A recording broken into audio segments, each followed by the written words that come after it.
sur le futur, mais il n'y a pas de vote non plus, vous le savez, simplement on prendra acte que le débat a bien eu lieu. Et je passe la parole à Madame Guitonneau, comme chaque année, pour, quelques temps avant le vote du budget, nous présenter les orientations budgétaires 2022. Voilà, donc vous avez dans vos dossiers le rapport qui détaille l'ensemble des éléments que l'on a présentés en commission.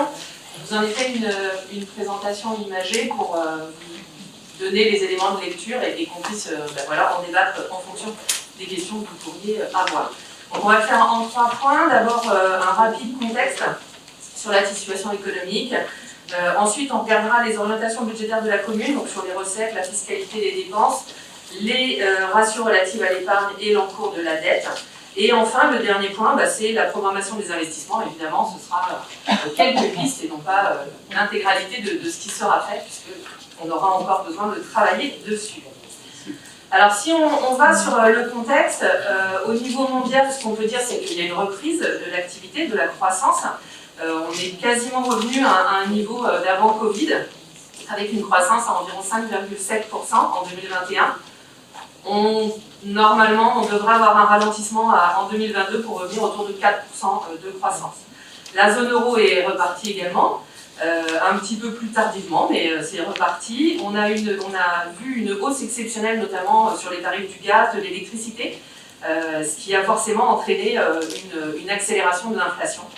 Et en France, on a été quand même un peu plus protégé que d'autres pays de la zone euro, avec des ratios qui sont restés relativement stables, même si, comme les autres, on a connu une période de hausse de prix et puis de tension dans les matières premières notamment. L'impact économique, il est quand même mesuré. La consommation des ménages en France repart très bien, il progresse de 3% au dernier trimestre, au 3e trimestre. Point de vigilance, donc je vous disais, sur les approvisionnements qui peuvent freiner un peu les entreprises en France. Au niveau des collectivités, pas mal d'enjeux forcément avec cette reprise. Les principaux éléments qui vont nous intéresser, c'est notamment la confirmation que la dotation globale de fonctionnement sera stable dans son montant. Après, les clés de répartition font que les communes sont plus ou moins dotées, mais dans le montant global pour l'activité, ça reste stable. On a eu aussi l'annonce dans la loi de finances 2022, donc l'augmentation des bases d'imposition de 3,4%, ce qui est plutôt bien aussi pour soutenir les communes. Des petites choses qui étaient déjà en place sur le FCTVA, mais qui se concrétisent. La prolongation de la compensation des pertes de recettes qu'ont suivi les communes. Alors même si c'était un petit montant l'année dernière, si on peut y avoir droit cette année, on sera de toute façon preneur. Et puis la mise en place par l'État d'un grand plan d'investissement en 10 objectifs. Donc le plan, il s'appelle France 2030. Et ça va porter notamment sur les notions d'énergie, de transport du futur, d'alimentation, sur la santé, la culture, et puis l'espace et les fonds marins.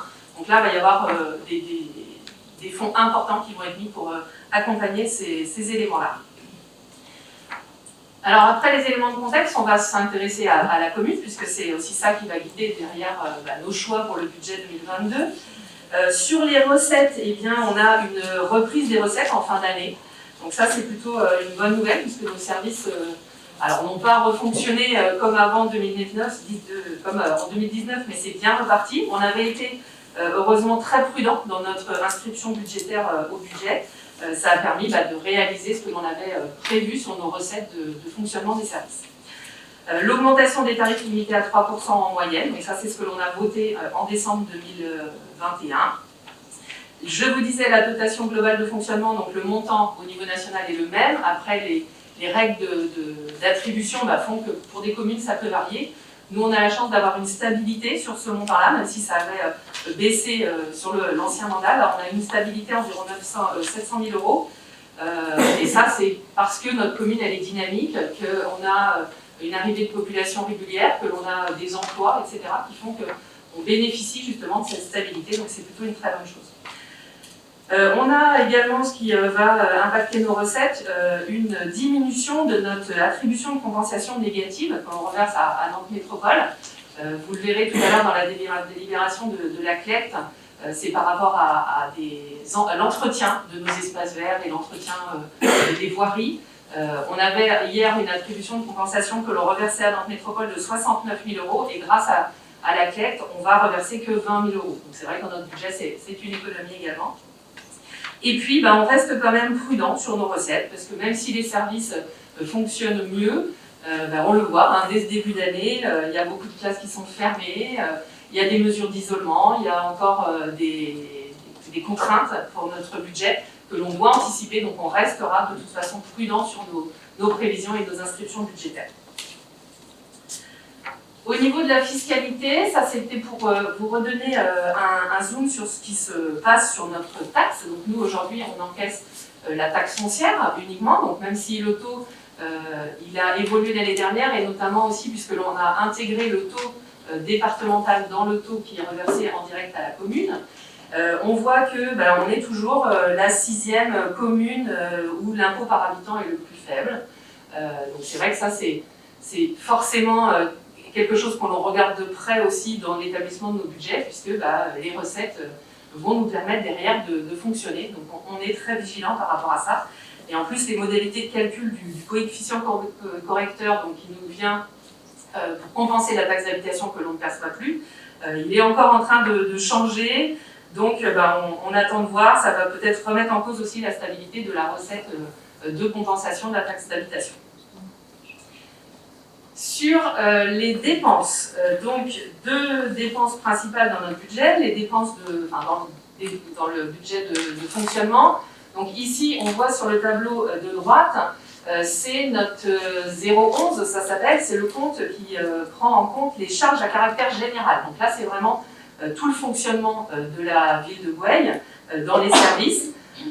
On était parti sur cette estimation au même montant que l'année dernière, 1 970 000 €. On avait vraiment inscrit le même montant, on n'avait pas voulu augmenter cette enveloppe en se disant on veut diminuer nos dépenses. C'était un engagement qu'on avait pris. Et notamment, quand on a augmenté les impôts l'année dernière, on avait indiqué que l'augmentation d'impôts, ça serait une recette supplémentaire pour la commune d'environ 130 000 €.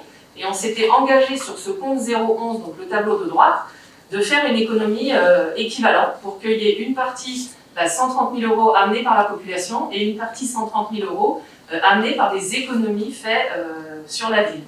Et donc là, on est plutôt content puisqu'on ne pensait pas réussir si bien dès la première année, mais on a fait une économie de 217 000 € sur ce compte au réalisé. Donc c'est la courbe bleue que vous pouvez voir sur le graphique. Donc là, c'est déjà une première victoire et ça ne s'arrêtera pas là.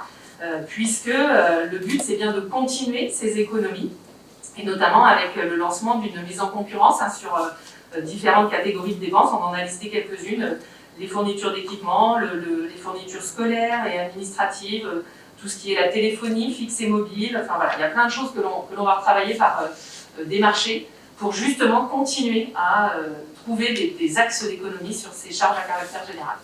Donc là on le voit sur le budget de fonctionnement dans sa globalité. Même s'il y a eu des plus par endroit, et ces vraies économies qu'on a réussi à faire font que par rapport à l'inscription budgétaire, on enregistre une économie sur notre budget de fonctionnement.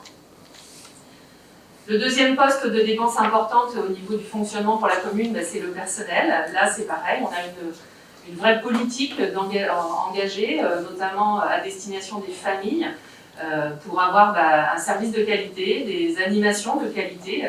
Il y a des mails qui sont envoyés en ce moment aux familles sur les animations périscolaires. On voit qu'il y a un vrai travail qui est fait. Et puis là, on le voit, ça se répercute sur notre masse salariale, puisque c'est le camembert, la partie jaune que vous avez. Les 58% de notre masse salariale, c'est tous les personnels qui sont en lien avec les familles et la petite enfance. Donc là, on a un vrai choix politique de remplacement, d'accompagnement, mais ça se traduit notamment par ces charges de personnel, 58% pour ces agents. Les dépenses, elles seront forcément en augmentation en 2022, puisqu'il y a des obligations, il y a l'évolution du GBT, il y a les revalorisations qu'on a décidées du régime indemnitaire, donc ça représente à peu près 15 000 € supplémentaires. Il y a des évolutions réglementaires, que ce soit le SMIC, les coefficients sur certaines prestations famille, enfin il y a plein de petites choses qu'il faut prendre en compte. Également le choix de maintenir les postes de contractuels à la DGAS, de prendre des saisonniers pour les camps, de prendre des remplacements pour les longues durées aussi. Et bien tous ces éléments, ils seront évidemment calculés au plus juste pour l'inscription budgétaire 2022 et on évaluera la hausse à prévoir dans notre budget de la façon le plus juste possible. Une fois que là, c'est vraiment notre budget de fonctionnement. Évidemment, une fois qu'on a enregistré les recettes et puis payé les dépenses de fonctionnement, eh bien, on arrive à nos ratios sur l'épargne. L'épargne brute, c'est ce qui va nous permettre de rembourser nos emprunts et puis de pouvoir ensuite, pourquoi pas, investir. On voit qu'on avait eu forcément des années difficiles, notamment 2020. Hein. L'année dernière, c'était une année particulière quand on a présenté les résultats, puisque l'année 2020 a été très, très particulière. On voit que là, en épargne brute, on revient à des niveaux quasi de 2018. Donc les efforts payent, les agents, la mairie, enfin voilà, tous les services sont très engagés sur cet effort, et donc on voit que ça paye dans nos ratios. Donc là, encore, c'est très encourageant pour la suite.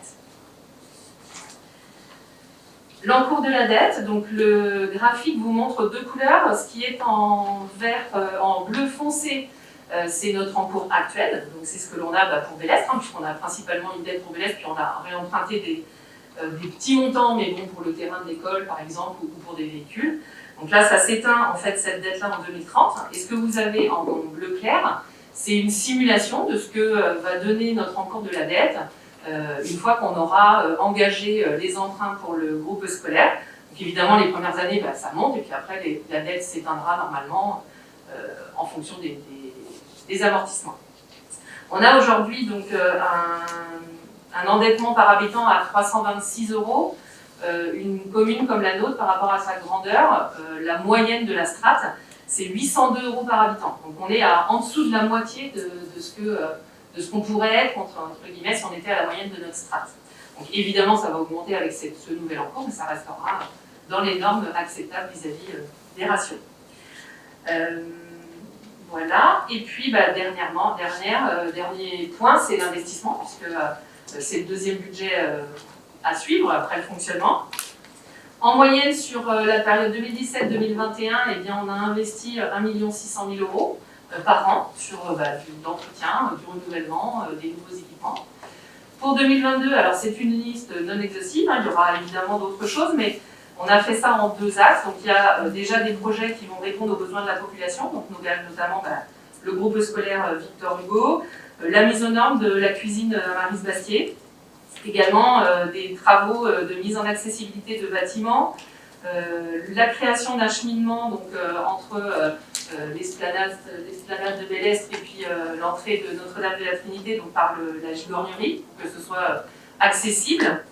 La finalisation de l'étude urbaine cœur de ville et le lancement du schéma directeur paysager, la rénovation du parking sud de la Mévelière, et puis la création d'une aire de jeu de pétanque, donc entre autres. Et puis évidemment, dans les investissements, il faut aussi qu'on regarde ce qui a trait au fonctionnement de la commune, puisqu'il y a du renouvellement à faire, et puis de l'entretien, donc notamment renouvellement de véhicules, renouvellement aussi du parc de photocopieurs, la mise en œuvre d'un audit sur nos dépenses de télécommunications, d'informatique, ça c'est vraiment un des axes sur lesquels on veut travailler aussi. Et puis l'achat de matériel de sécurité, notamment pour nos policiers municipaux, avec les caméras piétons et divers équipements. Le but de tout ça, évidemment, c'est de poursuivre l'optimisation de nos dépenses, de rechercher de nouvelles recettes, et puis de vraiment permettre à la ville, de donner les moyens à la ville de poursuivre l'évolution qui est nécessaire au regard de la croissance de la population et des services que l'on veut apporter à nos citoyens. Merci. Merci Audrey pour cette présentation, et également Madame Sylvan pour avoir préparé le petit support qui va bien pour que ce soit le plus clair possible pour nous tous. Alors, débat d'orientation budgétaire, donc y a-t-il des interventions pour débattre? Je n'en doute pas. Merci Monsieur le maire de nous donner la parole. On ne va pas être très long, je pense que l'essentiel sera à l'occasion du vote du budget primitif. Hein. Bien évidemment, puisqu'il y a quelques éléments qui sont là, mais importants, et vous l'avez signalé, j'en ai retenu quelques-uns. Tout d'abord, avant même de vous poser quelques questions, je tiens à vous remercier, Madame la adjointe aux finances. Vous nous avez remis en commission un document extrêmement clair. Merci Mme Sylvan également. Je vous joins bien volontiers. Je dis ça parce que dans cette assemblée, il y a quelques années, j'avais d'une façon un peu exagérée, certes, mais j'avais été quand même en colère de voir que chaque année, on faisait quasiment un copier-coller du budget du DOB de l'année passée, et il y a même une année où on avait conservé les fautes de frappe. Ça m'avait particulièrement agacé, donc là, je tiens à vous remercier, mais vraiment du fond du cœur, pour cet excellent travail qui va nous permettre d'anticiper le vote du budget dans d'excellentes conditions, et je crois que notre démocratie locale en sort grandie. Bon, ceci étant, ce serait quand même extraordinaire que, mais je le répète. On aurait pu passer au point suivant. On aurait pu, je sais que vous en aviez envie, monsieur le maire. Je vous connais maintenant, je sais que vous avez envie, mais vous me connaissez aussi. Non, il est évident, on va pas rentrer dans le détail ce soir, je le répète, c'est à l'occasion du vote du budget primitif. Il y a juste une petite question qui m'évitera de poser quand vous présenterez le truc, quelque chose qui m'a un peu surpris. Les années passées, et notamment l'année dernière, dans le DOM, on avait, mais vous le savez peut-être pas au moment où nous parlons, on avait eu connaissance de la pénalité qui était versée au titre de la loi SRU, et on l'a pas là cette année. Alors, est-ce que c'est ce que je dis, vous n'en avez pas connaissance? Elle est estimée. Je ne sais pas si Frédéric tu te souviens, on doit être entre 70 et 80 000 euros. Voilà, pour cette Comme l'année dernière. Hein, oui, parce que vous savez, il y a un décalage de 2 ans oui. dans la production de logements et le fait qu'on puisse défalquer. Donc là, nous avons pu faire une vente donc, sur la parcelle qui va jouxter le futur groupe scolaire. Hein, on a présenté ça ici au Conseil. Et cette vente s'est faite avant Noël 2021. Donc ça va pouvoir effacer nos pénalités de 2023 et 2024. Mais pour 2022, ça ne marche pas encore, donc on a encore plein pot la pénalité. On les aura au même montant normalement que du budget 2021. On reparlera de tout ça bien évidemment lors du budget primitif qui prendra, je suis sûr, beaucoup plus de temps. Juste, moi il y a une phrase qui me plaît beaucoup et à laquelle je souscris, et vous savez l'intérêt que j'y porte. C'est l'objectif à atteindre et de pouvoir financer le nouveau groupe scolaire que par un emprunt. Je le souhaite tellement fortement. Et les subventions attribuées par les différents partenaires institutionnels, bien évidemment, je crois que c'est épargne, et c'est ça, vous connaissez mon souci de l'épargne dégagée par la commune, qui permettrait de financer d'autres projets d'investissement. Et je ne vous cache pas que cette partie de l'épargne est très importante et joue bien sûr sur les recettes. Je vous mets en garde quand même de ne prendre un taux d'inflation qui me paraît un peu faible. Me semble-t-il, d'après les informations qui nous reviennent, mais elles sont récentes, je pense qu'on va avoir une inflation beaucoup plus forte que celle que nous connaissons. Ça ne manquera pas d'avoir un impact. Je ne sais pas où on va d'ailleurs en inflation. Mais ça dépasse bien évidemment notre Assemblée. Et puis, mais ça va avoir un impact. Et l'autre aspect également que je voulais signaler sur les dépenses, je crois que vous décidiez, et j'ai noté avec satisfaction que vous avez enfin pris en compte que les dépenses étaient un élément important à gérer, pour générer de l'épargne, et j'en suis particulièrement satisfait. Mais tout ça, nous en parlerons lors du budget primitif d'une façon beaucoup plus précise, parce que vous le savez, vous comme moi, que le diable se donne souvent dans les détails. Sur l'encours de la dette, vous dites ça va augmenter la dette. Je voudrais apporter une précision de notre groupe. Une dette qui sert à augmenter le patrimoine de la commune, je n'ai pas d'état d'âme. Je suis vigilant, mais je n'ai pas d'état d'âme. C'est pour ça qu'à chaque fois, ça rejoindra peut-être ce qu'on dira sur les pénalités SRU, à chaque fois qu'on se sépare d'une partie de notre patrimoine, bâtiments, propriétés, etc., ça me brise le cœur. C'est comme un bon père de famille. Notre patrimoine, c'est notre patrimoine à tous. Il faut le préserver. Et comme tout bon père de famille, emprunter pour avoir un patrimoine de qualité, ça ne me choque pas. Mais par contre, quand on s'en sépare malheureusement qu'une seule fois. Donc je vous mets en garde sur cet aspect-là, mais on aura l'occasion évidemment d'en reparler. Encore merci pour le papier que vous nous avez remis et la présentation que vous avez faite. Je vois que nous sommes sensibles, et en particulier, mais les deux personnes qui sont sur ma gauche, hein, que ce soit Audrey ou Madame Sylvain, sensibles à ces remerciements et on constate, nous aussi, et c'était un fort souhait dans cette évolution de mandat, de gagner en qualité. Donc on en est tous satisfaits. Moi, ce que je retiens quand même, hein, et puis on a eu déjà des échanges au niveau de la préparation du budget avec les collègues adjoints, c'est vraiment une prudence extrême. Parce que, ça a été dit à plusieurs, vous l'avez dit tous les deux, on ne voit pas trop, il y a des gros risques quand même, hein, nos recettes sont chahutées. Là, en janvier, les recettes des services enfance sont à nouveau malmenées. Hein. On a des classes entières qui ont été fermées, donc effectivement, à la restauration, on va acheter un peu moins de produits, mais on n'aura absolument aucune recette et on a toujours la même masse salariale à la fin du mois. Autre incertitude, c'est le coût de sortie du nouveau groupe scolaire. On relance là dans les semaines à venir les nouveaux marchés, mais on aura la réponse en avril-mai. Donc grande prudence là encore. Et puis on sait que les recettes, elles ont une grande inertie, mais que les dépenses, effectivement, elles peuvent s'emballer très vite. Et y compris même, le schéma était parlant, hein, y compris même la dette. Hein.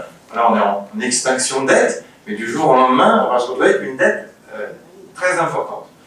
Donc il faut être extrêmement prudent. Il y a un point, comme je vous l'ai souligné, qui est dans le document, hein, c'est à la page 12, mais ça mérite notre attention.